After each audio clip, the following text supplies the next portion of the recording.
ನಾನು ಒಂದೇ ಪ್ರತ್ಯೇಕತೆ ಇರೋದು ನಮ್ಮ ಮನಸ್ಸಲ್ಲಿ ಅಲ್ವಾ. ಇಲ್ಲಿ ನೋಡಿ ಒಂದು ಸಣ್ಣ ಎಕ್ಸಾಂಪಲ್, ನಾನು ಹೊರಗಿದ್ದೀನಿ, ಅಲ್ಲಿರೋ ಒಳಗಿದ್ದಾರೆ. ಅವರು ವೋಟರ್ಸೇ, ನಾನು ವೋಟರ್ಸೇ. ಜೈಲಿಂದ ಹಾಕಿದ ಓಟಿಗೂ ಬೆಲೆ ಇದೆಯಲ್ಲ. ನಾವು ಅವರಿಗೆ ಭಾವನೆಗೂ ನಾವು ಬೆಲೆ ಕೊಟ್ಟಾಗ ಭಾರತ ರಾಷ್ಟ್ರ ಆಗುತ್ತೆ. ಭಾರತ ಅಂದರೆ ವಿವಿಧತೆಯಲ್ಲಿ ಏಕತೆ ಅಂತ ಹೇಳಿ. ಪ್ರತ್ಯೇಕ ರಾಷ್ಟ್ರ ಆಗಬೇಕು ಅಂತ ಕಾಯ್ತಾ ಇರೋರೆಲ್ಲ ಏನು ಅಂದರೆ, ಹಿಂದೆ ಜಿನ್ನಾ ಈ ತಪ್ಪು ಮಾಡಿದರು. ಇದನ್ನು ಗಾಂಧಿ ಬರೆದಿಡ್ತಾರೆ. ನೆಹರು ಮತ್ತು ಜಿನ್ನನ್ನು ಒಟ್ಟಿಗೆ ಕೂರಿಸಿ ಗಾಂಧಿ ಮಾತಾಡ್ತಾರೆ, ನಾನಿರೋ ತನಕ ನನ್ನನ್ನು ಭಾಗ ಮಾಡಬೇಡಿ. ಅವತ್ತು ಗಾಂಧೀಜಿ ಮಾತು ಯಾರೂ ಕೇಳಲಿಲ್ಲ. ಅವತ್ತು ಗಾಂಧಿ ಒಂದು ಮಾತು ಹೇಳ್ತಾರೆ, ಇವತ್ತಿನ ಈ ಹಿಂದೂ ಮುಸ್ಲಿಂ ಬೇಲಿ ಗಲಾಟೆ ಹಳ್ಳಿ ಹಳ್ಳಿಲೂ ಒಂದಿನ ಪ್ರತಿಬಿಂಬಿಸುತ್ತೆ ಅಂತ.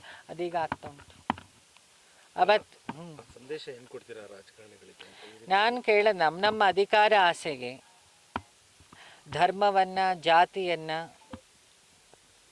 ಸ್ವಲ್ಪ ಬದಿಗಿಟ್ಟು, ನಾನು ಹೇಳಿದ್ದೀನಿ ರಾಜಕಾರಣಿಗಳಿಗೆ, ನನ್ನ ಮೂರೂ ಪಕ್ಷದವರು ಆಶ್ರಮಕ್ಕೆ ಪರಿಚಯ ಇರೋರು, ಇನ್ನು ಹೊಸ ಪಕ್ಷದವ್ರು ಯಾರು ಬರ್ಬೋದು, ಅವರಿಗೆಲ್ಲ ನನ್ನ ರಿಕ್ವೆಸ್ಟ್ ಇಷ್ಟೇ, ನೀವು ನಿಮ್ಮ ರಾಜಕಾರಣವನ್ನು ನಿಮ್ಮ ಟ್ಯಾಲೆಂಟು ನಿಮ್ಮ ಕೆಲಸದಿಂದ ತೋರಿಸಿ. ನೀವು ಈ ಪಕ್ಷದಿಂದ ಆ ಪಕ್ಷಕ್ಕೆ ಬೈಯೋದು, ಆ ಪಕ್ಷದಿಂದ ಈ ಪಕ್ಷಕ್ಕೆ ಬೈಯೋದು, ಅದರಲ್ಲೇ ವಿಧಾನಸೌಧದ ಕಲಾಪ ಮುಗದೇ ಹೋಗುತ್ತೆ.